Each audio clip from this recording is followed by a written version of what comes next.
Praise lord, హల్లెలూయా. దేవునికి సమస్త మహిమ గంత కలుగును గాక. కూడి వచ్చిన మీ అందరికీ ప్రభువైన యేసుక్రీస్తు నామములో శుభాభివందనాలు తెలియజేస్తున్నాను. ఎందరూ క్షేమంగా ఉన్నారా? అందరూ బాగున్నారా? ప్రైజ్ లార్డ్, హల్లెలూయా. దేవుని మహాకృపను బట్టి గడిచిన వారం అంతా దేవుడు మన ఏడల చేసిన ప్రతి మహోపకార్యాలను బట్టి, ఆయన కృపను బట్టి దేవునికి మనం అందరూ కూడా వందనస్తులు అన్నాం. హల్లెలూయా. దేవునికి స్తోత్రం కలుగును గాక. చిన్న వాక్యంలోకి వెళ్ళిన చిన్న ప్రార్థన చేసుకుందాం. దయచేసి కళ్ళు మూసుకుందే తల వంచండి. దయగల మా ప్రభా, మీకే స్తోత్రాలు, వందనాలు. మరొకసారి మాకు అవకాశం దేవుడు నాయన మాకు ఇచ్చినందుకు మీకు వందనాలు, స్తోత్రాలు. ప్రభా, నీ పక్షంగా నేను నిలబడి ఉంటుండగా ప్రభా తండ్రి మాతో మాట్లాడండి, సరిచేయండి, మాకు నేర్పించండి. నీ మార్గంలో మేము నడిచే అజ్ఞానము ద్వారా మేము నడిచే కృపను మాకు దయచేయండి ప్రభా. ఈ వాక్యము ప్రభా నైనా నశింపచేయదు ప్రభా. నశించిపోతున్న వారిని వెతికి రక్షించి ఈ మార్గంలో నడిపించి ప్రభా నిత్య మార్గంలో, నిత్య జీవంలో అయినా మరి స్థానాన్ని కల్పించే విధంగా ఉంటుంది. అటువంటి అయినా వాక్య జ్ఞానమును మాకు అనుగ్రహించి ఆ ప్రకారం మేము జీవించలాగున ఈ కృపా సహాయం సన్నిధి నడిపి మాకు దయచేయమని యేసే నామములో ప్రార్థన స్తుతించాడు వేడుకున్నాం తండ్రి. హల్లెలూయా, ఆమేన్, హల్లెలూయా. దేవునికి స్తోత్రం కలుగును గాక. దేవుడు ఇచ్చిన గొప్ప అవకాశానికై మరొకసారి నేను ఎంతగానో వందనస్తున్నై ఉన్నాను. దేవునికి మహిమ ఘనత చెల్లిస్తున్నాను. హల్లెలూయా. సో ఈ దినాన్ని దేవుడు మనతో ఏం మాట్లాడుతున్నాడో ఒకసారి మనం గమనించి can switch off that projector. Amen, hallelujah. So are you ready? వినడానికి సిద్ధంగా ఉన్నారా? ఓకే, జస్ట్ మనము ఈ వారం కొన్ని నేర్చుకున్నాం, కొన్ని విషయాల నుంచి, రైట్? ఓకేనా? సరే, చూడండి. In every time we need to clean our minds. Once again I said that. In every time we need to clean our heart. It's a mandatory for every saved children's life. If you believe, come on, say that. Hallelujah.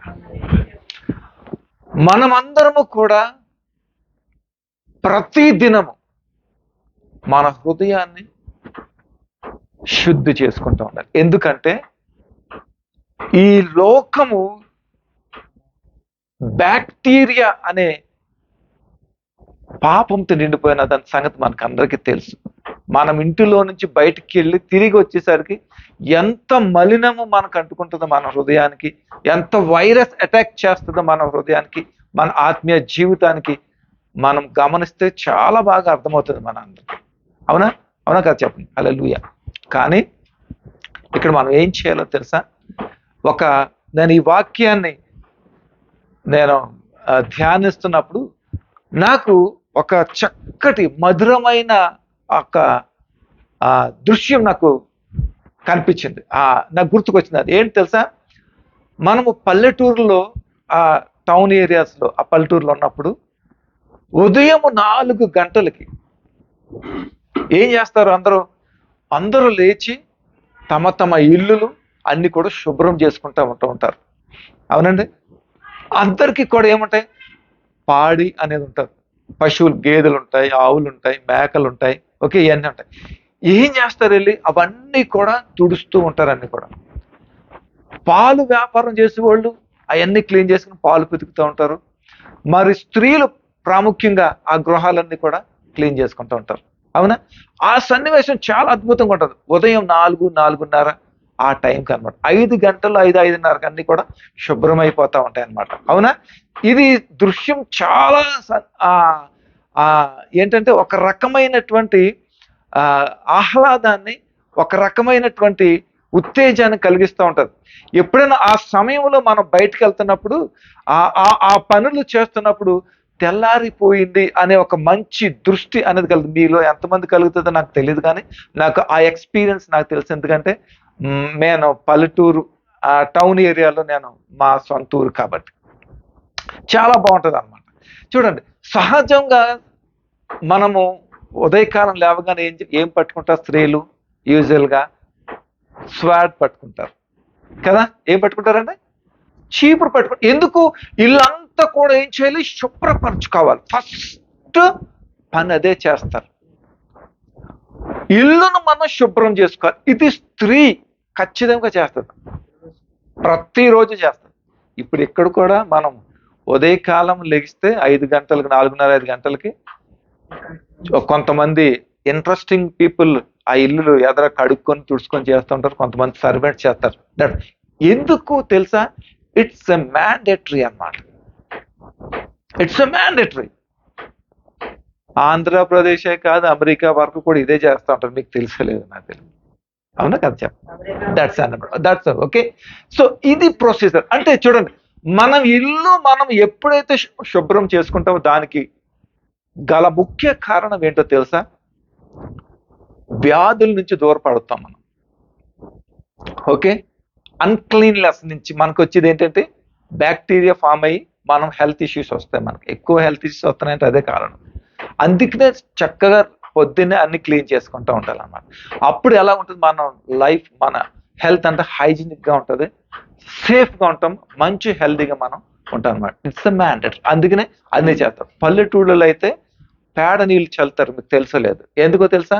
అది ఒకసారి ఎందుకు అలా చల్లుతారని మా అమ్మని అడిగితే, మా అమ్మన్నది కొన్ని type of bacterias kill అయిపోతారా ఆ పేడతో కలిసిన నీళ్ళతో. నాకు చిన్నప్పుడు చెప్పింది, నాకు ఇప్పటికీ గుర్తుంది. ఈ వాక్యం దగ్గర కూర్చుని నాకు గుర్తొచ్చింది అనమాట. అంటే కొన్ని బ్యాక్టీరియాస్ అనుకోండి. ఎందుకంటే బ్యాక్టీరియా ఎందుకు వస్తుంది అక్కడ పల్లెటూరులో? బ్యాక్టీరియా వస్తుందా? రాదు. కానీ వస్తుంది. ఎలా వస్తుంది? ఆ పొద్దు నుంచి సాయంత్రం వరకు అనేక మంది మన దగ్గరకు వస్తూ ఉంటారు, వెళ్తూ ఉంటారు. ఇవన్నీ కూడా బ్యాక్టీరియాలు. మనం వెళ్తూ ఉంటాం, బయటకు వస్తాం, ఇవన్నీ కిల్ చేస్తుంది అన్నమాట. ఇవన్నీ ఎందుకు చేస్తారంటే మన యొక్క జాగ్రత్త నిమిత్తం అన్నమాట, మన యొక్క సేఫ్టీ ప్రికాషన్స్ కోసం అన్నమాట. అర్థమైంది కదా ఈ పాయింట్ అంతా కూడా? ఇల్లు తుడుచుకోకుండా మనం ఉన్నాం అనుకోండి, శుభ్రం చేసుకోకుండా మనం ఉండగలుగుతామా? అక్కడ ఉండలేము. ఈ కాలంలో అయితే చేసిన గంట సేపు ఇల్లంతా మాప్ చేసి అన్ని చేసుకుంటే 10 నిమిషాల్లో మళ్ళీ వచ్చి మూసేస్తూ ఉంటుంది అనమాట. ఓకేనా? సో ఇలాంటి పరిస్థితి వస్తూ ఉంటుంది. సో ఈ విషయం మీకు ఎందుకు జ్ఞాపకం చేస్తున్నానంటే, ప్రియ దేవుని బిడ్డలారా, ప్రతి దినము ఉదయకాలం లేచి దేవుని వాక్యాన్ని మనం చదువుకుంటూ ఉంటాం. అవునా కదండి? కానీ ఎలా చదువుతాము అనేది దాని యొక్క ఉద్దేశం. మీరు వాక్యాన్ని రోజు చదువుతున్నారు కదా, అయితే వాక్యము మిమ్మల్ని ఏం మాట్లాడుతుంది మీతోటి? వాక్యం మీతో ఏం చెప్తుంది? ఇది ప్రాముఖ్యమైనటువంటి అంశం. అది మనం ఎలాగైతే ఈ ఇంటిని, గృహాన్ని శుభ్రపరచుకుంటామో, ఎలాగైతే మన పనిముట్లని శుభ్రపరచుకుంటూ ఉంటామో, మన హృదయాన్ని కూడా ప్రతి దినము వాక్యముతో మనం ఏం చేయాలి? శుభ్రపరచుకోవాలి. దేనితో శుభ్రపరచుకోవాలి? నీటితో చేస్తే శుభ్రమయ్యేది కాదు, లేకపోతే ఇలాంటి కెమికలైజ్డ్ చేస్తే శుభ్రమయ్యేది కాదు. బట్ దేంతో అవుతుందంటే అది దేవుని ద్వారా మాత్రమే మన హృదయము శుభ్రమవుతుంది. ఎందుకంటే దేవుడు మాత్రమే ఆ హృదయాన్ని శుద్ధి చేయగలిగినటువంటి ఏకైక దేవుడు మన దేవుడు. ఆమేన్, హల్లెలూయా. అయితే ప్రియమైన దేవుని బిడ్డలారా, ఒక్కసారి నేను గమనిస్తే, నేను రోజు వాక్యం చదువుకుంటాను బ్రదర్, నేను రోజు ప్రార్థన చేసుకుంటానండి అని నాకు చెప్తాం. చాలా మంచి, దేవునికి వందనాలు.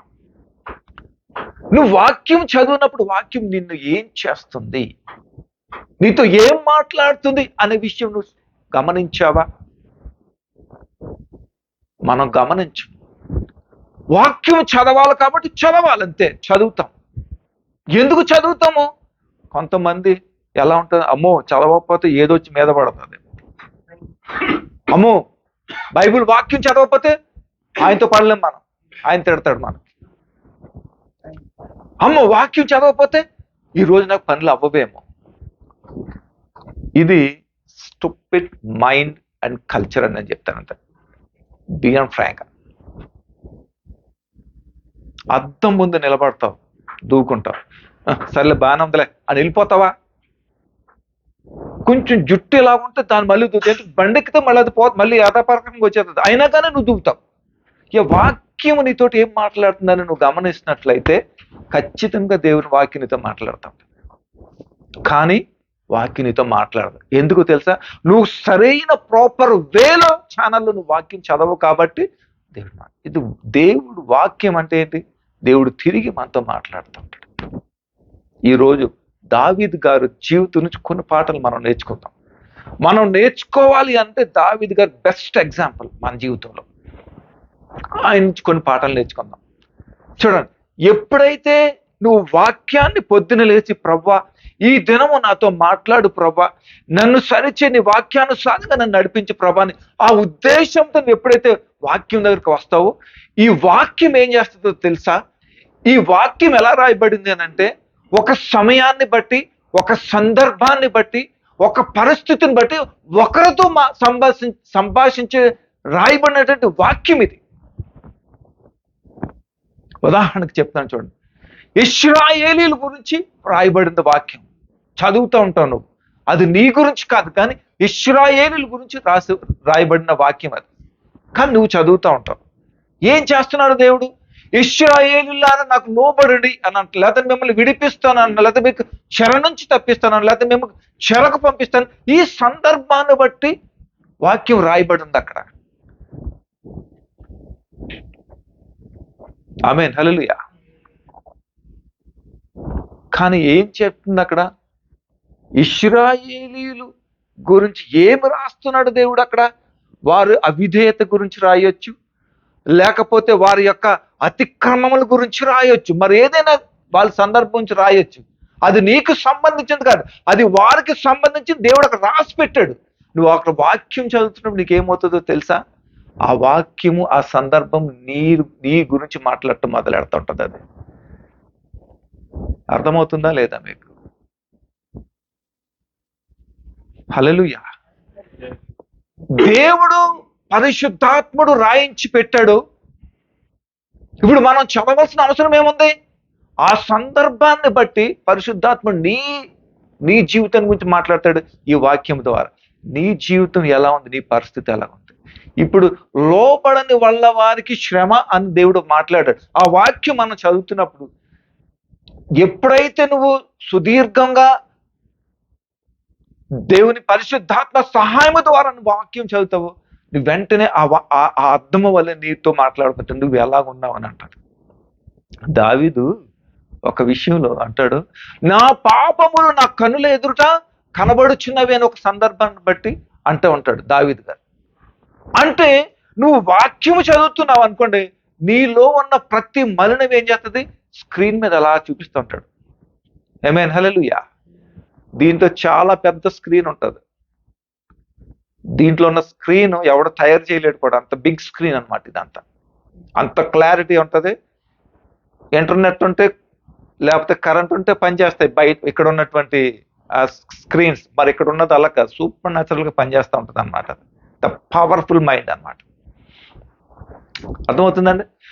ఏం చదువుతున్నాయి? నువ్వు వాక్యం చదువుతున్నప్పుడు ఏమవుతుంది? నీ ముందు అన్నీ కూడా, ప్రభా ఈరోజు నేను కోప్పడ్డాను నా భార్య మీద, నా భర్త మీద నేను కోప్పడ్డాను, నా బిడ్డల మీద కోప్పడ్డాను, నా సహోదరుడి మీద కోప్పడ్డాను ప్రభా అని ఏం చేస్తుంది? ఆ వాక్యం నిన్ను ఫైండ్ అవుట్ చేస్తా. అప్పుడు నువ్వేం చేస్తావు? ప్రభా నన్ను క్షమించు నాయన, నన్ను మన్నించు అని నువ్వేం చేస్తావు? నువ్వేం చేస్తావు? చేద్దామా. అది వాక్యం చదువుతున్నప్పుడు నీతో రియాక్షన్ అలా ఉంటుంది అనమాట. ఉందా నీకు అలాంటి అనుభవం? మ్యాక్సిమం ఉండదు మనకు అనుభవం.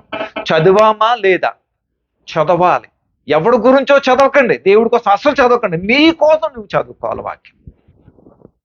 దేవునికి స్తోత్రం కలుగును గాక. హల్లెలూయా. సో నువ్వు ఎప్పుడైతే వాక్యం నువ్వు చదువుతావో ఖచ్చితంగా ఆ వాక్యం నీతో మాట్లాడుతుంది. ఆ దినము ఆ వాక్యానుసారంగా ఆ వాక్యము నీలో ఉండి ఆ వాక్యము నిన్ను ఆ దినమంతా కూడా నడిపిస్తుంది. అది నిజమైనటువంటి వాక్యము ద్వారా నడిచే అనుభవం అంటే.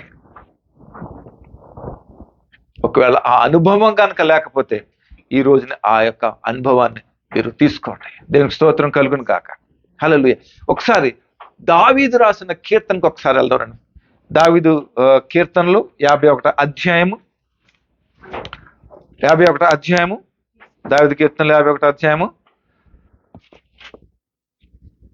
10వ వచనం ఒకసారి చదువుతా చూడండి. 51 Psalms verse 10.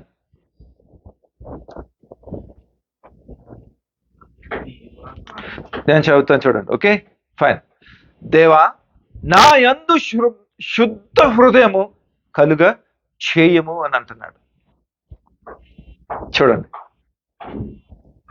ఒకసారి జాగ్రత్తగా ఉండండి. ఒకసారి ఏమంటున్నాడు ఇక్కడ? దేవా నా యందు శుద్ధ హృదయము కలుగ చెయ్యండి అని అంటున్నాడు దేవుడు. ఎందుకు ఈ మాట మాట్లాడుతున్నాడు? జాగ్రత్తగా ఉండండి ప్లీజ్, జాగ్రత్తగా ఉండండి. ఎందుకంటే దావీదు హృదయానుసారుడు అని అందరికీ తెలుసు, అవునండి. ప్రతి దినము ఉదయము వాక్యము పఠించకుండా, దేవునితో సంభాషించకుండా తన సింహాసనానికి రాడు, తన రాజ్య సన్నిధికి ఆయన ఇప్పుడు కూడా రాడు. అలాగే ఏ పని కూడా దేవునికి వితౌట్ ఇంటిమేషన్, వితౌట్ పర్మిషన్ ఏది కూడా చేయడం మన అందరికీ తెలుసు, అవునా? మరి ఎందుకు చెప్తున్నాడు దావీదు, దేవా దేవా నా యందు శుద్ధ హృదయం కలిగి చేయమని ఎందుకు ఎందుకు ఎందుకు చెప్తున్నాడు? తర్వాత ఏమంటున్నాడు?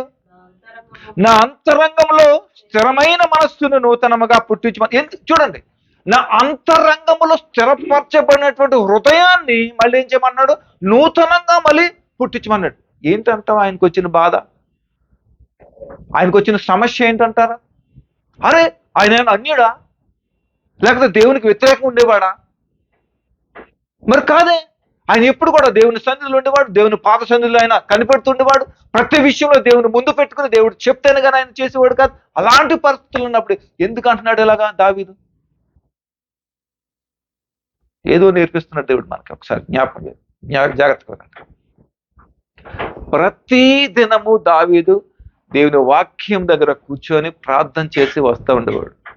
కానీ ఒక దినాన్ని ఏం చేసిందో తెలుసా?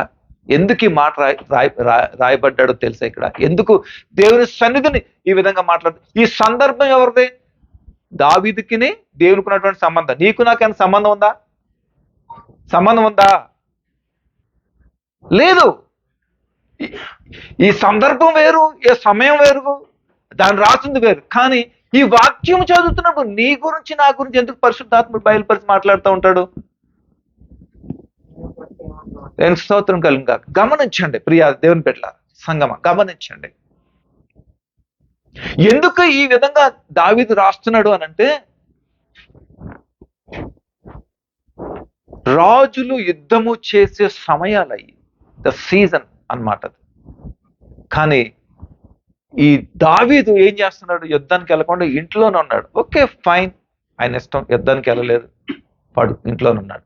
బట్ ఒక రోజు తన మిద్ది మీద తిరుగుతున్నప్పుడు ఉట్టిన చల్లగా పగలంతా పడుకున్నాడు చక్కగా. మరి ఈవినింగ్ చక్కగా లేచి ఏదో స్నాక్స్ ఏదో తినేసి పైకి వెళ్ళి చల్లగాలి కోసం తిరుగుతూ ఉన్నాడు. కానీ సాయంకాలం పూట ఆ చిన్న చిన్న ఇల్లులు ఉంటాయి కదా, అప్పుడు ఆ వాష్ రూమ్స్ కానీ అట్లకంటే పై రూఫ్స్ ఉండవు అన్నమాట. ఓన్లీ 4 గోడలే ఉంటాయి, అక్కడే రూఫ్స్ ఉండవు, పైన ఉండవు. ఒక పడుచు పిల్ల, ఇంకా క్లియర్గా చెప్పాలంటే ఒక పడుచు చిన్న పిల్ల స్నానం చేస్తున్నప్పుడు దావీదు గారు చూశాడు. వెంటనే రప్పించుకున్నాడు. అప్పటికి దగ్గర దావీదు గారికి 50 సంవత్సరాల పైనే ఉంటాయి. కానీ చిన్న పిల్ల, ఏం చేయాలో తెలియదు, బెదురు గల మనస్తత్వంతో ఉంది అక్కడ. భయంతో కూడినటువంటి, తన భర్త లేడు, తన భర్త యుద్ధంలో ఉన్నాడు. చేయాల్సిన పని చేశాడు. వారి యూదుల ఆచార ప్రకారం ఏంటంటే నీళ్లతో స్నానం చేసిరామన్నట్టు. స్నానం చేసినట్టు చేతులు కట్టుకుంటాం తెలుసా? అదేంటంటే చేతులు కట్టుకుంటే నిర్దోషిగా అనమాట. తన చేతులు కట్టుకుంటాం, అది అక్కడ స్నానం చేసిరామన్నాడు. పంపించేసాడు, అయిపోయింది, కథం, క్లోజ్ అయిపోయింది అన్నాడు. ఆయన సింహాసనం మీద కూర్చున్నాడు, తీర్పు చెప్తున్నాడు, అని చేస్తున్నాడు. కానీ ఏమంటున్నాడు? ఆయన అతిక్రమం ఎక్కడ కనిపిస్తుంది? తన ఎదురుగుండా కనిపిస్తుంది. ఎందుకు ఆ పని చేయటానికి కారణం ఏంటి? ఆ దృష్టి, ఆయన ఎక్కడున్న ఏ పని చేసినా ఆ కన్ను ఎదురుగుండా ఆ దృష్టి కనపడుతున్నట్టు. కానీ రోజు బైబిల్ చదువుతున్నాడు, వాక్యం చదువుతున్నాడు, ప్రార్థన చేస్తున్నాడు. కానీ ఎందుకు చేయాల్సి వచ్చింది ఆ పని? వాక్యం చదువునోడు, ప్రార్థన చేసేవాడు ఎందుకు చేస్తాడు ఆ పని? ఎందుకు చేస్తాడు పని? ఆ వాక్యము అలవాటు ప్రకారంగా చదివినప్పుడు, ఆచార ప్రకారంగా చదివినప్పుడు, ఏదోలే చెయ్యకపోతే మళ్ళీ శిక్ష వస్తుందేమో చదివినవాడు. అలాంటి వాడికి తిరిగి ఆ వాక్యం మాట్లాడదు కాబట్టే వాడు తొట్టులటాకి 200% have a chances to destroy his life. దావీదు అలాగే పడిపోయాడు. నామకార్థంగా చదువుని ఉంటాడు కొంతకాలం నుంచి అలాగా, అందుకనే పడిపోయాడు. అందుకనే ఉదయకాలం నీ వాక్యంతో నువ్వు నీ హృదయాన్ని ఏం చేయాలి? మనము శుద్ధి చేసి శుభ్రపరచుకోవాలి. ఆ శుభ్రపరచుకోకుండా ఆ మలినము కనుక అక్కడ ఉన్నట్లయితే కనుక నేను సర్వనాశనం చేసేస్తుంది ఆ మలినం. అర్థమైతే దేవుని స్తోత్రం చెప్పండి. హల్లెలూయా. దావీదు అన్నాడు, ప్రభువా దేవా నన్ను కరుణించు అని అంటున్నాడు. అందుకని ఈ వాక్యం మాట్లాడుతున్నాడు. నా పాపంలో విముఖుడవు కమ్ము అని అంటున్నాడు. హల్లెలూయా. దేవుని స్తోత్రం. చూసారా, వాక్యాన్ని సరిగ్గా చదవకపోతే, వాక్యముతో సరిగ్గా మనం ఆచితూచి నడవకపోతే నీ హృదయం శుద్ధి కాదు, దాని ఫలితము నీ జీవితము నాశనం అయిపోతూ ఉంటుంది అన్నమాట. హృదయానుసారుడండి. ఆలోచించండి ఒకసారి. ఆయన మహారాజు దావీదు, 50 ఏళ్లకు పై వయసు వాడు. మహా అయితే 16-17 సంవత్సరములటువంటి, అంటే కూతురుతో సమానం. మరి ఏ స్థితికి జారాడు చూడండి. ఎంత భయంకరమైన పరిస్థితి చూడండి. ప్రియా దేవుని బిడ్డలారా, దానికి కారణం ఏంటో తెలుసా? నిర్లక్ష్యపు భక్తి, అశ్రద్ధపు భక్తి, అవిధేయతతో కూడినటువంటి భక్తి. అది దేవుని దగ్గర చేరదు. అది తుదకు నిన్నే అది నాశనం చేయటానికి అది ఉంటుంది. చూడండి ఎలా రాస్తున్నాడు. దేవా నాయందు శుద్ధ హృదయము కలుగు చేయన్నాడు. శుద్ధ హృదయం కలుగు చేయనన్నాడు. ఎందుకంటే తట్టుకోలేకపోతున్నాడు, నిలబడలేకపోతున్నాడు, తీర్పు చెప్పలేకపోతున్నాడు. అసెంబ్లీలో ఉండి ఆ యొక్క అధికారులతో కూర్చుని పని చేయలేకపోతున్నాడు. చేసినప్పుడల్లా కూడా ఏం అవుతుంది? అదే అతిక్రమం కనిపిస్తూ ఉంటుంది ఆయన దగ్గర. నా వల్ల కాదు ప్రభు, నా శుద్ధ హృదయం కలిగి చేయి అని అంటున్నాడు. ప్రియ దేవుని బిడ్డలారా, ఈ మాట మనం అనువదించుకుంటే, మన జీవితంలో అప్లై చేసుకుంటే, నీలో నాలో ఏ అతిక్రమం అయితే ఉందో, నీలో నాలో దేవునికి వ్యతిరేకమైనటువంటి ఏదైతే ఉన్నదో, సూటిగా నీతో నాతో మాట్లాడుతుంది ఈ యొక్క కలిసాము. ఏమనున్నాయా నీ జీవితంలో? నువ్వు ఎలా చదువుతున్న వాక్యాన్ని? సమయం అయిపోతుంది. ఆచార ప్రకారం టక టక టక టక 4 అధ్యాయాలు చదువుతా, వాక్యాలు చదువుతా వెళ్ళిపోతుంది. నేను ఎప్పుడూనండి వాక్యం చదవాలన్నా నాకు టైం లేదనుకోండి, అర్జెంటుగా వెళ్ళిపోవాలనుకోండి, ప్రభువా నేను మళ్ళీ వచ్చి కూర్చొని చదువుతాను, హడావిడిగా నేను చదవను అని చదవనండి. నేను వాక్యం చదవను. నేను టంగ్స్లో నేను ప్రార్థన చేసుకుంటూ స్తుతించుకుంటూ వచ్చిన తర్వాత కూర్చొని వాక్యం చదువుతాను. ఆ చదివింది చదువు నాతోటి ఏం మాట్లాడతావు ప్రభా, నాతో ఏం మాట్లాడావు అని అనువదించుకుని దాని ప్రకారంగా నేను నడుస్తూ ఉంటాను ఇప్పుడు కూడా. అప్పుడు మనము తొట్టిల్ల విషయంలో అసాధ్యం మన తొట్టిల్ల పోవడం అనమాట. మ్యాక్సిమం మన దగ్గరికి రావు. ఈ వాక్యము ద్వారా కనుక నువ్వు వెళ్తావు, బయటకు వెళ్ళినప్పుడు ఏం చెప్తావు తెలుసా? నీ కను దృష్టి ఎదురుగానే ఉంచు, నీ కనులు అటు ఇటు తిరగనవకు, నువ్వు అటు ఇటు వెనక. చెప్తుందా లేదా వాక్యం తోటి? వాక్యము ప్రతి దినం నిన్ను నడిపిస్తూ ఉంటాడు. ఏదైనా చూడకూడని సందర్భాలు ఉన్నాయనుకోండి, ఆ వాక్యం ఏం చెప్తా తెలుసా? నువ్వు అటు చూడకు, చూసిన ఎడలా లేనిపోయినా శోధనలో పడతావు, ముందుకు నడు. అది దేవుడిని వాక్యం నడిపించడం అంటే. ఎంతమందికి ఉందో మీ జీవితంలో ఈ అనుభవం? ఒకవేళ లేకపోతే యు నీడ్ టు అప్లై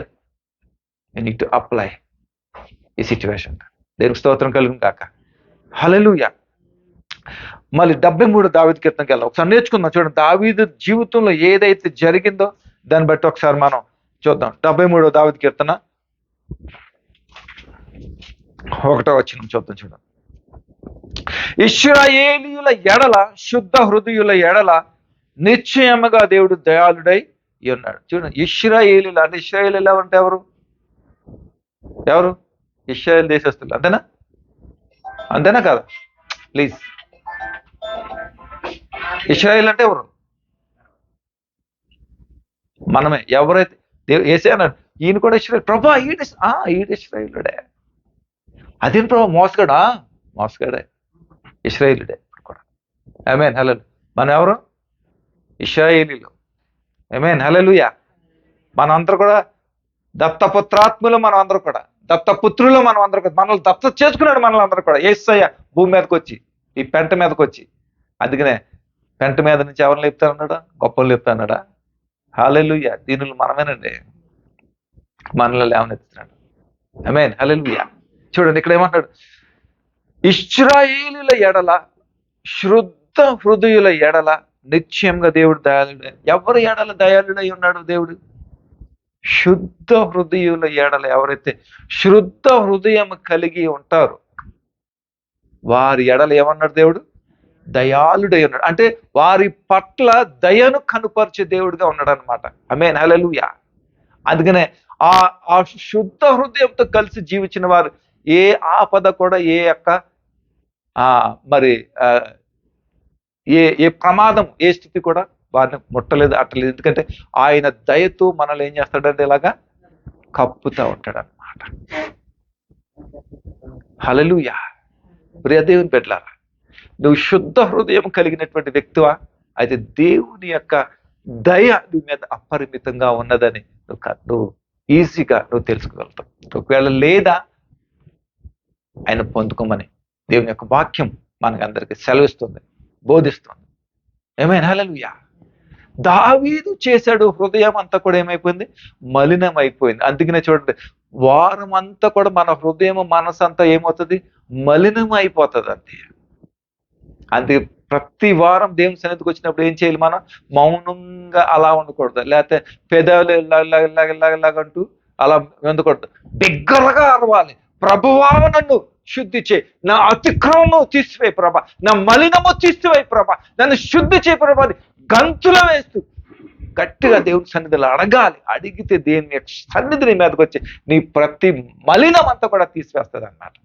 కానీ నువ్వు ఎగరవు, మాట్లాడు, చచ్చిపోవాలి. ఇక్కడి నుంచి మాట్లాడు మాట్లాడు మాట్లాడు కేకలే అంటే నువ్వు చచ్చిపోయినా సరే ఇక్కడ పాస్టర్ని మాట్లాడు.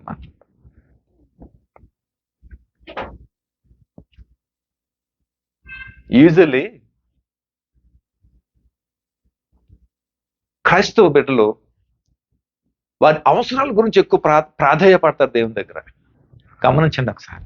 ఎందుకంటే ఇలాంటి నాకు బాగా ఎక్స్పీరియన్స్. ఎందుకంటే చాలా మంది వస్తారు దగ్గర, వారి యొక్క అవసరాల నిమిత్తం చాలా ఏంటంటే ఎప్పుడు చేస్తాడంటే దేవుడు ఏ పాస్టర్ దగ్గరకు వచ్చి లేడా చేయడా అంటే ఏంది? నీ వాచ్మెన్ అనుకున్నావా, లేకపోతే నీకు సర్వెంట్ అనుకుంటున్నావా? నీ సర్వెంట్ అనుకుంటున్నావు, ఏమనుకుంటున్నావు? చేయడండి. ఒకసారి ఒక వ్యక్తి ఎవరికో డబ్బులు ఇచ్చాడంటే, అంటే ఇన్వెస్ట్ చేశాడంట బిజినెస్ లో. అతను మరి బిజినెస్ ఫెయిల్ అయిందో లేకపోతే ఈయన మోసం చేసాడు, మొత్తం మీద ఏదైతే అయింది. ఆయనతో పాటు నేను వెళ్తున్నాను అన్నమాట. ఏంటండి దేవుడు ఏం చేస్తున్నాడండి? దేవుడు ఏం చేస్తున్నాడు? డబ్బులు ఇచ్చాను, అతను అన్యాయం చేశాడా? కాపాడలేడా దేవుడు? కరెక్ట్గా మాట్లాడాలంటే బేవచ్చంగా మాట్లాడొచ్చు, ఆడికి అర్థమయ్యేలాగా. కానీ మనం మాట్లాడకూడదు అలాగా. అప్పుడు అన్నాను, బ్రదర్ మీరు అక్కడ డబ్బులు ఇచ్చారు కదా, మీరు అక్కడ ఇరుక్కుపోయారు కదా, మరి ఇచ్చే ముందు అడిగారా దేవుడిని, యువనా ప్రభాని అని అన్నా. నా వంశ అవుతున్నాడు ఇలాగలా. నువ్వు అడగాల్సింది ఇచ్చే ముందు. దేవుని స్తోత్రం కలిగిన ప్రియా దేవుని బిడ్డలారా, వాక్యము మనల్ని సరి చేయాలి అని అంటే వాక్యముతో మన అనుసంధానం అవ్వాలి. ఒకవేళ నీకు ఉదయకాలం నీకు సమయం లేదా, సమయం ఉన్నప్పుడు ప్రభా నేను వాక్యంతో చదువుకుంటాను ప్రభా, ఆ సమయం ఉన్నప్పుడు చదువుకో. చదివిన వాక్యం నీలో పనిచేసేలాగా నువ్వు చదవాలి. వాక్యం అంటే అప్పుడు ఎప్పుడైతే ఆ వాక్యం నీలో పనిచేసిందో తిరిగి ఏం చేస్తుంది? నీ హృదయాన్ని శుద్ధి చేసి నేను బలపరిచి నేను నడిపిస్తుంటది అన్నమాట. దేవుని స్తోత్రం కలిగిన గాక. దావీదు నామినల్ గా చదివాడు, ఆచార ప్రకారంగా చదివాడు, కేర్లెస్ గా చదివాడు, పడిపోయాడు, మలినం అయిపోయాడు. వాక్యం గనక సరిగ్గా చేయకపోతే నువ్వు యవనస్తుడివే కావచ్చు, చిన్నపిల్లవే కావచ్చు, నడి వయస్కులే కావచ్చు, వృద్ధాప్యం వారు ఎవరేమైనా సరే ఖచ్చితంగా నువ్వు పడిపోతావు. ఆనాడు దావీదుకి కనీసం ఆ జ్ఞానం కూడా లేదు. అయ్యో చిన్న పిల్ల నీకు కూడా జ్ఞానం కూడా లేకుండా పోయింది. నీ మలినము చూసావా నిన్ను ఏ స్థితికి చేస్తుందో? జాగ్రత్త. నిన్ను నాశనం చేస్తుంది నీ అతిక్రమము, నీ పాపం. ఆమేన్. హల్లెలూయా. దేవునికి స్తోత్రం కలుగును గాక. హల్లెలూయా. మరొకసారి చూడండి 51 దావీదు కీర్తనకు ఒకసారి వెళ్దాం. మొదటి నుంచి కొన్ని వర్షాలు చెప్తా చూడండి. నేను 51:10 నుంచి. దేవా, నా యందు హృదయ శుద్ధి కలిగి చేయము, నా అంతరంగములు స్థిరమైన మనస్సును నూతనముగా పుట్టించుము. నీ సన్నిధిలో నుండి నన్ను త్రోసివేయకము, పరిశుద్ధాత్మను నా యొద్ద నుండి తీసివేయకము. నీ రక్షణానందము నాకు మరలా పుట్టించుము. సమ్మతి గల మనస్సు కలుగజేసి నన్ను తిరిగి దృఢపరచము. అప్పుడు అతిక్రమము చేయవారికి నీ త్రోవలను నేను బోధించేదను, పాపులను నీ తట్టు తిరుగుతూ. చూసారా ఏమంటున్నాడు? నా సన్నిధి నుండి నువ్వు త్రోసివేయి. ఎప్పుడైతే చూడండి, బేస్ ఒకటే చెప్తాను ప్రియులారా, ఒక మాట చెప్తాను. మన క్రైస్తవ జీవితానికి, విశ్వాస జీవితానికి బేస్ ఒకటే. కానీ చాలా మందికి తెలుసు చేయరో తెలియక చేయరో నాకు తెలియదు, కానీ అది మాత్రం చేయరు. ఏంటి తెలుసా? మనకి సూత్రమైనటువంటి విధానం ఏంటో ఓన్లీ దేవుని యొక్క వాక్యం మాత్రమే. దేవుని వాక్యమే. దాని తర్వాత దాంతో పాటు ప్రార్థన. మనం ఏం చేస్తాం? ఈ వాక్యం మీద ఆధారపడడం, సేవకుల మీద, ప్రవక్తల మీద ఆధారపడతాం. సంఘానికి పరిగెత్తుకుంటూ వెళ్తాం. ఎందుకు వెళ్తాము? అక్కడ చెప్పబోయే వాక్యం గురించి కాదు. లాస్ట్లో ప్రార్థన చేసిన తర్వాత ప్రవక్త నాతోటి ఏం మాట్లాడతాడు, దేవుడు నాతోటి ఏం మాట్లాడతాడు అని దానికోసం వెళ్తాం. దేవుడు మాట్లాడతాడు కరెక్టే, కానీ నీలో జరగదు. ఎన్ని సంవత్సరాలైనా జరగదు. ఎందుకు జరగదు? నీ హృదయము గూడు కట్టుకుపోయింది అవినీతితోటి, గూడు కట్టుకుపోయింది మలినముతోటి. అప్పుడు దేవుడు ఎలా పనిచేస్తాడు అనుకున్నావు? బుద్ధిహీనుడా, జ్ఞానం లేదా నీకు? పైగా ఇంకోటి ఏం చేస్తాడు? పెద్ద కోపం వచ్చేస్తుంది దగ్గరికి. ఎవరి మీద? సంఘ కాపురి మీద కోపం వచ్చేస్తుంది. ఎందుకు కోపం వస్తుంది? కానుకలు ఇస్తున్నాడు కదా. ఎవడమన్నాడు నిన్ను కానుక? నువ్వు ఇచ్చే కానుక మీద బతుకుతున్నాడు అనుకుంటున్నావా సేవకుడు? ఆయన పిలిస్తే వస్తాడు. పిలుపు ఆయన సేవ పిలిస్తే వస్తాడు. ఇలాగ అంటున్నానని ఏమనుకోకండి, మీకు అర్థం అవడానికి మన భాష ఉపయోగిస్తున్నాను అంతే. సేవకు పిలిచిన తర్వాత సేవకుడిగా మార్చడానికి నానా సంకల్ని ఆగితేనే కానీ ఈ స్థితికి రాడరా. ఏం తెలుసు మీకు? వాళ్ళ మీద కోపం. ఎందుకు? వీడు పని చేయడు, వీడు ప్రార్థన చేత కార్యాలు జరగట్లేదు. బుద్ధిహీనుడా, బుద్ధి లేదురా నీకు? అలాంటి మాటలు మాట్లాడుతున్నావు. ముందు నువ్వు సర్వ్ చేసుకో, అప్పుడు ప్రవక్త వరకు వెళ్ళాల్సల్లా దేవుడే నీ దగ్గరికి వచ్చి నీ కార్యం చేస్తాడు. 38 సంవత్సరాల నుంచి పడున్నాడు అక్కడ కోనేటి దగ్గర. 38 సంవత్సరాల నుంచి పడున్నాడు. దిగి వచ్చాడు దేవుడు. నువ్వు ఎన్ని సంవత్సరాలు స్ట్రగుల్ అవుతున్నావు నాకు తెలియదు. బట్ నువ్వు నిజమైన స్థిరమైన విశ్వాసం అయితే, నిజమైన స్థిరమైనటువంటి హృదయం కనుక నీకున్నట్లయితే, మలినములైనటువంటి హృదయం నీకున్నట్లయితే, వాక్యముతో కట్టబడినటువంటి వ్యక్తివైతే, విశ్వాసం అయితే, ఖచ్చితంగా దేవుని దగ్గరికి వస్తాడు, నిన్ను విడిపిస్తాడు. అక్కడ there is no doubt about that. I mean hallelujah. Don't blame any servant of gods. నీకు హక్కు లేదు. దేవుడే బ్లేమ్ వేయడు మా మీద. నువ్వెవడు బ్లేమ్ వేయడానికి? సంఘం వదిలేసి వెళ్ళిపోరా. ఎక్కడ పోతావు? పో. But be careful. నువ్వు ఎందుకు అలాంటి మూర్ఖత్వంలోకి వెళ్తావో తెలుసా? వాక్యం మీద నువ్వు నిలబడేవాడు కాదు కాబట్టి. పేతురు అన్నాడు, పేతురు నువ్వు అల్పమైన వాడు, నువ్వు చాలా అల్పమైన వాడు, ఇసుక మీద నువ్వు ఉంటావు. కాదు, నేను బండ మీద నిన్ను కడతానని అన్నాడు దేవుడు. హల్లెలూయా. క్రీస్తు అనే బండ మీద కడతాను అన్నాడు. ఎప్పుడైతే కట్టబడ్డాడు బండ మీద, దేవునికి సజీవ సాక్షిగా నిలబడ్డాడు. హల్లెలూయా. హతసాక్షిగా అయిపోయాడు ఆయన. నీవు నేను ఆ హృదయం ఆ బండ మీద కనుక మనం క్రీస్తు అనే బండ మీద కట్టబడాలని దేవుని యొక్క ఉద్దేశం, దేవుని యొక్క చిత్తమై ఉన్నది. నువ్వు వాటి గురించి వీటి గురించి ప్రాకులాడుకో. నా నీతిని, నా రాజ్యాన్ని నువ్వు వెతుకు ముందు. అప్పుడు నీకు అవన్నీ కూడా నీకు ఇస్తాను. ఈ ఆశీర్వాదాలు ఎవరికి ఇస్తాడో తెలుసా దేవుడు? ఎవరైతే ఆయన కింగ్డమ్ని సర్చ్ చేస్తాడు, వెతుకుతాడు, వాళ్ళ కోసం దాచిపెట్టు. ఇప్పుడు ఉద్యోగం చేస్తాం అవండి, ఉద్యోగం చేస్తాం, నెలంతా కష్టపడి పని చేస్తాం, ఆ పెర్ఫార్మెన్స్ అంతా చూస్తాడు. అప్పుడు నీకేమిస్తాడు? 1వ తారీఖున జీతం ఇస్తాడు. అదంతా చూసే కదా జీతం ఇస్తాడు. 30 రోజుల్లో 5 రోజులు వచ్చి 25 రోజులు ఇంట్లో పడుకొని వచ్చాను, జీతం ఇస్తాడా నీకు? ఇస్తాడా జీతం? పోమంటాడు. దేవుని చిత్తాన్ని కనుక నువ్వు ఎరిగి, ఆయన రాజ్యాన్ని కనుక నువ్వు ఎరిగినప్పుడు నీకు దాచిపడినవన్నీ కూడా ఉంటాయి. నీ అక్కర్ల అవసరాలు ఉంటాయి, అవన్నీ నీ వెనకాల వస్తారా?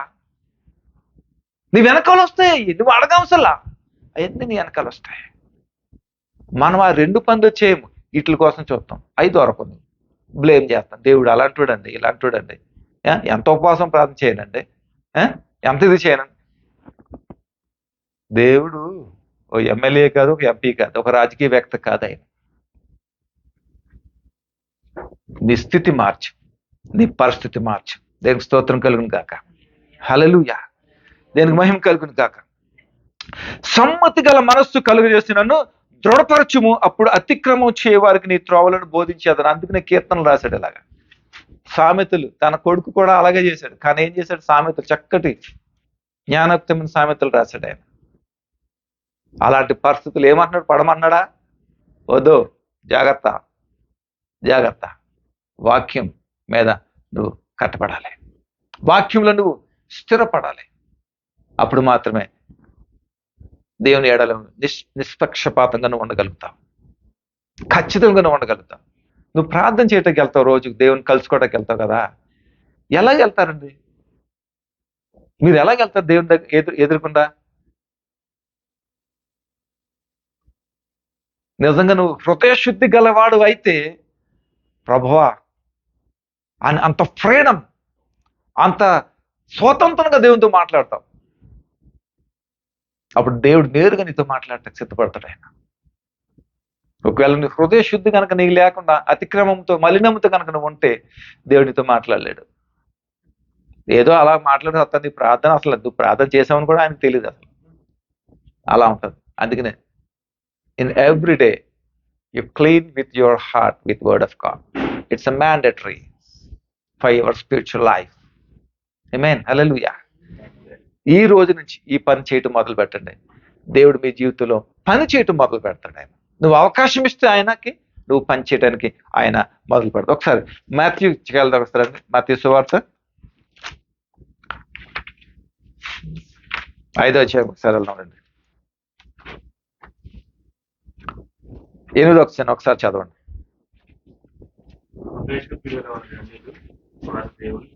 అందరూ ఒకసారి చదవండి. ఆమేన్. హల్లెలూయా. ఏమంటున్నాడు ఇక్కడ? దేవుని చూడాలంటే ఏం కావాలి మనకి? హృదయ శుద్ధి అనేది మనకి కావాలి. హృదయ శుద్ధితోనే దేవునితో మనం చూస్తాం. ఈ హృదయ శుద్ధి కావాలి అంటే ఏం చేయాలి మనము? ఎలా వస్తుంది ఈ హృదయ శుద్ధి? Daily we need to wash with his word, right? అర్థమైందా? ప్రతి దినము ఆయన వాక్యంతో మనల్ని, మన హృదయాన్ని మనం ఏం చేయాలి? క్లీన్ చేసుకోవాలి. ఎప్పుడైతే స్టార్టింగ్ చెప్పాను కదా, ఉదయకాలం 4 గంటలు లేచి 5 గంటలు లేచి మన పల్లెటూరులో చక్కటి అవన్నీ తుడుచుకుంటూ చక్కగా క్లీన్ చేసుకుంటూ ఉంటారు, అవునా? అలాగా మన రోజు కూడా వాక్యంతో చూసుకుంటే, నిజంగా చెప్తున్నాను, ఆ రోజంతా ఆ వాక్యంతో నువ్వు నడిపించి పెడతావు కుమారుడా. వాక్యం నిన్ను నడిపిస్తుంది, వాక్యం నిన్ను నడిపిస్తుంది. నీకు నీ మార్గంలో రీసోర్సెస్ అనేది క్రియేట్ చేస్తుంది. నీకు రీసోర్సెస్ అని క్రియేట్ చేస్తుంది. అప్పుడు నీకు అన్ని చక్కగా ఉంటాయి. నాకు పొలాలంటే చాలా ఇష్టం.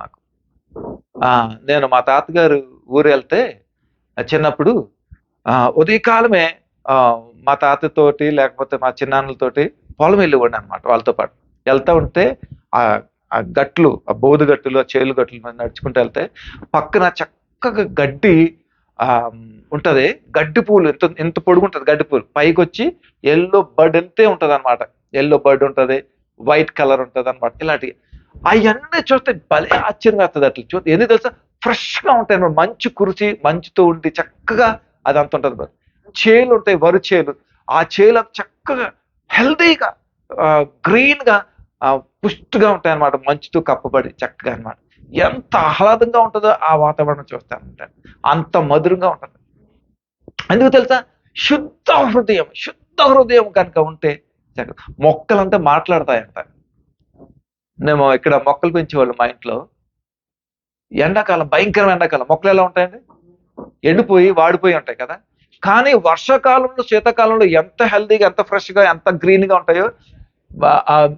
మార్చ్, ఏప్రిల్, మే, ఆ 3 నెలలు కూడా అంతే గ్రీన్గా ఉంటాయి. ఎందుకు తెలుసా? రోజు ఫుల్గా వాటర్ పెడతాను. పైగా ఏంటంటే వాటర్తో మొత్తం మొక్కలన్నిటికీ స్ప్రింక్లింగ్ చేస్తూ ఉంటాను అనమాట, వర్షం పడుతున్నట్టు అనమాట. అలా ఫుల్గా తుడిసి కడిగేవాడిని. మళ్ళీ ఈవినింగ్ సేమ్ అలాగా, మార్నింగ్ ఈవినింగ్ అలా చేసి ఎంత హెల్తీగా ఉండి మంచి కాయలు వచ్చేదానికి అనమాట. దేవునికి స్తోత్రం కలుగును కాక. ఎందుకు ఈ మాట చెప్తున్నానో తెలుసా ప్రియ దేవుని బిడ్డలారా? నీ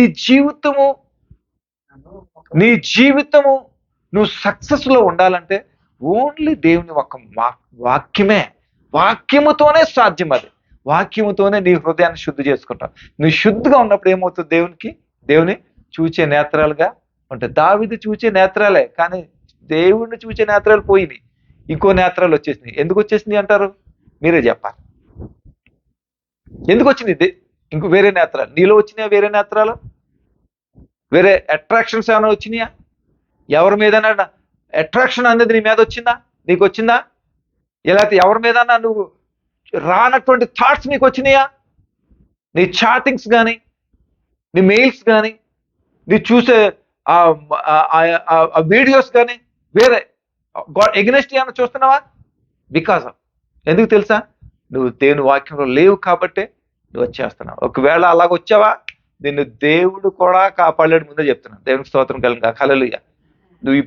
నువ్వే ఇప్పుడే on the spot change your way and everything. దేవునికి స్తోత్రం కలుగును కాక. చూడండి, హృదయశుద్ధి కలవారు ధన్యులు. ఎందుకు ధన్యులు? వారు దేవునే చూస్తారు. అలాంటి కన్నులు మనకు ఉండాలి. పనికి మాలినట్లు చూడటం కాదు మనం. అలాంటి హృదయం కావాలి అని అంటే నీ మలినము ప్రతిదినము, ప్రతి ఉదయము, ప్రతి రాత్రి వాక్యంతో నువ్వు కట్టబడాలి. వాక్యంతో నువ్వు నడిపించబడాలి. దేవుని ద్వారా నువ్వు నడిపించబడాలి.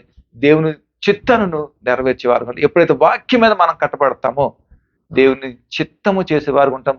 ఆయన రాజ్యాన్ని ఇక్కడ చేసేవారుగా మనం ఉంటాం. దేవునికి స్తోత్రం కలుగును కాక. చివరిగా ఒక మాట చెప్పి నేను ముగిస్తాను. ఎహెచ్కేల్కి ఒకసారి వెళ్దాం రండి.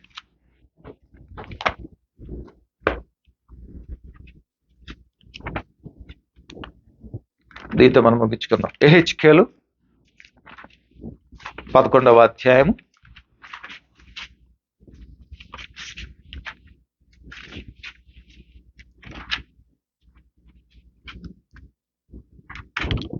19వ వచనం చేసి మనం ముగించుకుందాం. చదవండి. వారు నా కట్టడలను, నా విధులను అనుసరించి గైకొనున్నట్లు నేను వారి శరీరంలో నుండి ఏం చేస్తాడో రాతి గుండెను తీసి వారికి మాంసపు గుండెను ఇచ్చి వారికి ఏక మనస్సు కలగజేసి వాని యందు నూతన ఆత్మ పుట్టిస్తాను. చూడండి, దావీదుకి ఏమైంది? మంచి హృదయం ఏమైంది? రాతిలాగా మారిపోయింది. ఎందుకు మారిపోయిందో మరి ఆయనకే తెలియదు. సరే, ఆయన పక్కన పెడదాం, ఆయన గురించి మనం మాట్లాడదాం. మరి నీ పరిస్థితి, నా పరిస్థితి ఏంటి? ఈ విషయంలో ఒకసారి గమనించండి. నీ మాంసపు హృదయాన్ని నువ్వు కఠినమైపోయిందా? రాతిలాగా మారిపోయావా?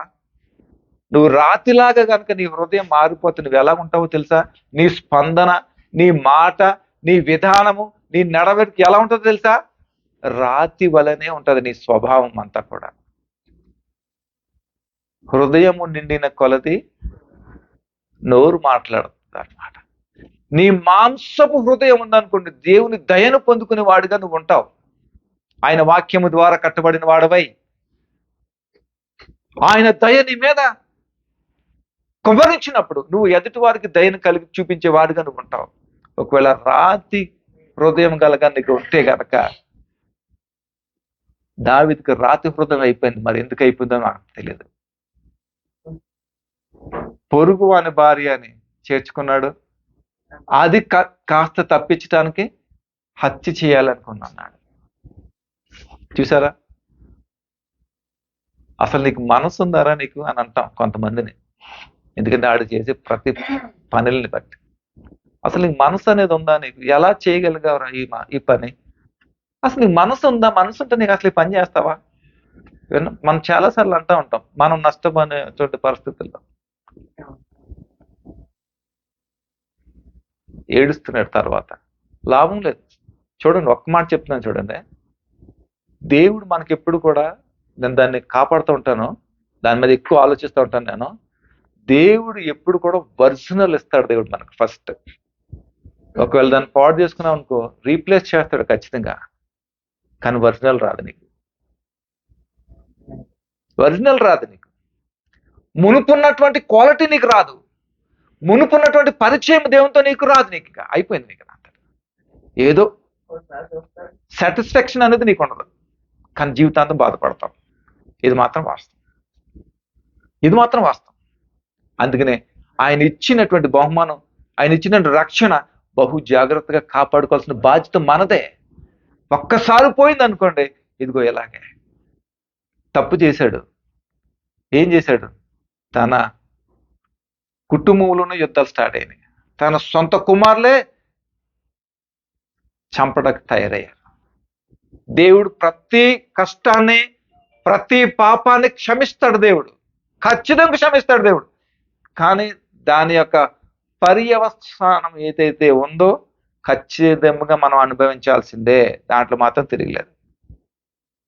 ఖచ్చితంగా దానికి అనుభవించాల్సిందే. అందుకని ఆయన ఇచ్చిన రక్షణను జాగ్రత్తగా నిర్లక్ష్యం చేయకుండా మనం ఉందాం. ప్రతి దినము మన ఇంటిని ఎలాగైతే శుభ్రం చేసుకుంటామో, మన హృదయాన్ని కూడా ఆ విధంగా శుభ్రం చేసుకోవాలి. దేవుని యొక్క వాక్యంతో, అనాలోచనతో వాక్యం చదవకూడదు, కేర్లెస్తో వాక్యం చదవకూడదు. ప్రభువా నాతో మాట్లాడి ఉదయకాల సమయంలో నన్ను సరిచేయి ప్రభ, నాలో మలినము తీసివేయి ప్రభ. నీ హృదయము నువ్వు శుద్ధి చేసుకున్నప్పుడు, నీ హృదయం శుద్ధికున్నప్పుడు నువ్వేం చూస్తావు? ఎవరిని చూస్తావు నువ్వు? ప్రతిదినము ప్రతి సమయంలో ఎవరు చూస్తావు నువ్వు? ఎవరిని చూస్తావు? దేవుణ్ణి చూచే నేత్రాలుగా నీకుంటాయి. ఒకవేళ నీ మనస్సు అపవిత్రం అయిపోతే ఏం చూస్తావు? దేవుణ్ణి చూడవు. అపవాది చూపించినట్టు ఆ స్థితిగతుల కార్యాలన్నీ కూడా వాటిని చూస్తావు. అప్పుడు నీకు ఆశీర్వాదం ఉండదు, శాపమే నీ మీద దిగుతుంది. అలాంటి శాపం నుంచి, పాపం నుంచి మరి తప్పించి నువ్వు క్షేమంగా ఉండాలంటే ప్రతి దినము నీ హృదయాన్ని వాక్యంతో కడగబడి శుద్ధి చేసుకుని ప్రతి దినము నువ్వు దేవుని కొరకు శుద్ధుడిగా ఉంటూ ఆయన చూచే నేతలుగా ఉండాలి. ఆమేన్. అర్థమైందా మీ అందరికీ? సో ఈ దినం నుంచి మీరందరూ కూడా ఏం చేయాలి? వాక్యం చదువుతున్నప్పుడల్లా కూడా నాతో మాట్లాడు ప్రభా అని. ఈ రోజు ఉదయం నేను వాక్యంతో మాట్లాడినప్పుడు దేవుడే ఒక్కొక్కసారి మనతో ఎదురొచ్చి మాట్లాడతాడు. నువ్వు ఈ వాక్యం చదువు అంటాడు. ఈ రోజు నేను I think I forget that words, Psalms 26 read చేయాలన్నాడు దేవుడు. వెంటనే రీడ్ చేశాను. నాకు కావాల్సింది అంతా కూడా దాంట్లో దొరికింది. I'm satisfied. I'm very satisfied. దేవుడు అలా మాట్లాడతాడు వాక్యంతో. ఎప్పుడు మన వాక్యంతో కట్టుబడి ఉన్నప్పుడు, అలక్ష్యంతో కనుక మనం ఉన్నట్లయితే దేవుడు మనతో మాట్లాడదు. మనము మన జీవితాన్ని నాశనం చేసుకోవడానికి చాలా దగ్గరలో ఉంటాం. అందుకనే ఆ స్థితి నుంచి తప్పించబడాలంటే దేవుని యొక్క వాక్యం మీద నిలబడి దేవుని వాక్యానుసారంగా మనం నడుద్దాం. అటు కృపా సహాయం మన తోడే నడిపించింది కాక. ఆమేన్. హల్లెలూయా. ప్రార్థన చేసుకుందాం. దయగల మా ప్రభువా, మీకే వందనాలు, స్తోత్రాలు, కృతజ్ఞతలు చెల్లిస్తున్నాను తండ్రి. నాయనా మాతో మాట్లాడినందుకు మీకు వందనాలు.